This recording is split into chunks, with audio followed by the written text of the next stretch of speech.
এক বুজুর্গের একটি ঘটনা। এক ব্যক্তি তাকে প্রায় গালি দিত। যতবার গালি দিত বুজুর্গ ততবার তার বাড়িতে কিছু টাকা পাঠিয়ে দিতেন। একদিন লোকটি ভাবল, তিনি তো আমার উপকারই করছে, সুতরাং তাকে গালি দেওয়া উচিত নয়। এই ভেবে সে গালি দেওয়া বন্ধ করে দিল।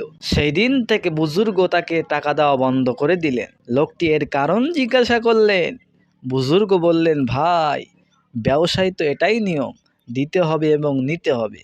তুমি যতদিন আমাকে গালি দিয়েছো, আমি তার বদলে তোমাকে টাকা দিয়েছি। এখন তুমি দেওয়া বন্ধ করে দিয়েছো, তাই আমিও বন্ধ করে দিয়েছি। লোকটি বলল, কই, আমি তো কখনো আপনাকে কিছু দিতাম না। বুজুর্গ বললেন, তুমি যতদিন আমাকে গালি দিয়েছো ততদিন তোমার ইবাদতের সওয়াব আমি পেতাম। বিনা পরিশ্রমে আমার অনেক সওয়াব জমা হতো। এখন তুমি গালি দেওয়া বন্ধ করে দিয়েছো, ফলে আমার সেই উপকার আর হয় না, তাই আমিও তোমার উপকার করা বন্ধ করে দিই।